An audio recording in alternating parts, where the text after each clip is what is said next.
Good morning, friends. Namaste. Last time we discussed about the concept of yoga therapy. In fact, after this diploma, we have got a next diploma course, that is Diploma in Yogic Therapy, Natural Living and Naturopathy. So first part we have known, just to introduce about that course, to the concepts of yogic therapy. And now, today, let us briefly discuss about the principles of natural living and naturopathy. Friends, the term naturopathy is derived and that technique was developed last 200 to 400 years in Europe mainly. And America is nothing but, that is USA, is nothing but a colony of European countries only. That way it's a Western science. But the fact is that naturopathy, forget about that term coined, but that methodology is the most ancient mode of treatment so far human race is concerned. And that's why in all the ancient civilizations, we find the concept of Pancha Mahabhuta, which is one of the base of this naturopathy. Whether it is Greek, whether it is Africa, then of course India, one of the ancient civilization, and even South America, what was known as Maya at that time. Of course, it's not fact that Columbus discovered America. America was there. Who he was to discover. Europeans got discovered about America through Columbus some 500 years back, that's all. Otherwise, so far our Ramayana is concerned, the wife of Ravana, Mandodari, is said to be the princess of Maya kingdom, and that is nothing but South America. Anyway, it's a different issue. What I want to stress upon is that although there is a great contribution some 200 to 400 years back from the European, they all were MD doctors in fact. The modern medicine or allopathy we call is developed in Europe. And at that time only they understood the limitation and side effects of those chemical medicines. And that's why most of the MD doctors have contributed a lot in development of that naturopathy.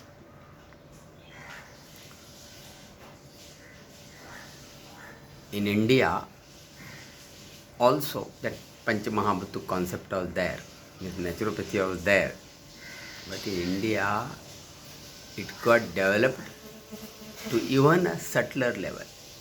From Panchamahabhut, they derived what is known as Tridosha, Kapha, Pitta and Vata. And that is what is Ayurveda. So naturopathy in India developed at a subtler level, and that is Ayurveda. Otherwise, many times when we think of yoga therapy and naturopathy, some people, especially from Ayurveda field, immediately they, argue how come yoga and Ayurveda, they have emerged from the same stem, and how are you coupling yoga with naturopathy? So one of the reason is naturopathy is developed at a subtler level in India, that is Ayurveda. So Ayurveda and naturopathy also are much allied at that point of view.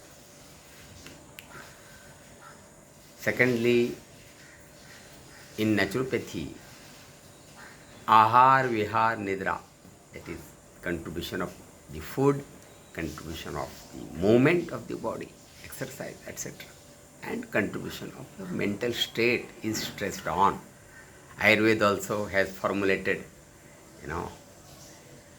health triformula as this Ahar, Vihar, Nidra. Similarly, there may not be the Panchakosha concept or Triguna concept as in Ayurveda, in naturopathy. Agree. But regarding the lifestyle of naturopathy and Ayurveda, because Ayurveda is basically lifestyle rather than a medicinal system. Medicine is secondary in Ayurveda, as it is well defined by Sushruta. Swasthasya swasthya rakshanam, to protect the health of a healthy person, is the intention of Ayurveda.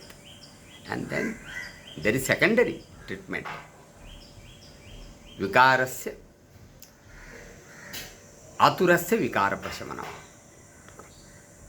So medicine in Ayurveda is secondary.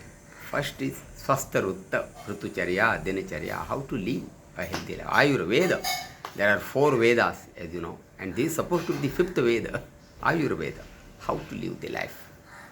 Science or branch guiding regarding that. So the Ayurveda and naturopathy are also very, very, aligned, what I meant to say. Although the term naturopathy has come from West, accepted.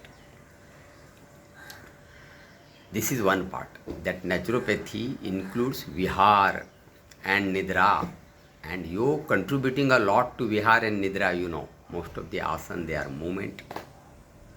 Of course, the principle of exercise and principle of yogasana is different. We are quite well aware about that. But then to a great extent, whether it is all aspects of yoga, whether it is philosophy or code of conduct or asana, bandha, mudra, kriya, bandha, pranayam and up to dhyan, all are concerned with mental relaxation. We are quite aware about that. So the mental state, the physical movement and the food, which is a formula of naturopathy too, there is a great contribution of yoga.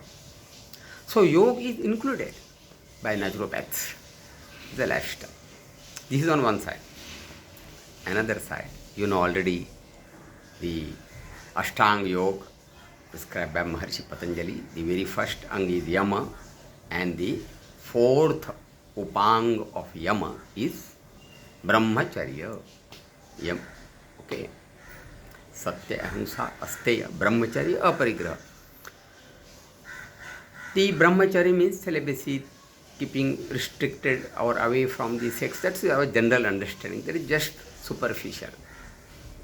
In depth, Brahma is, say, God or the nature, whatever you call it. Charya means to follow the rules of nature or the rules of God. That is the real meaning at a broader perspective of the term Brahmacharya, to follow. In fact, all the animals, they are brahmacharis because they follow the nature.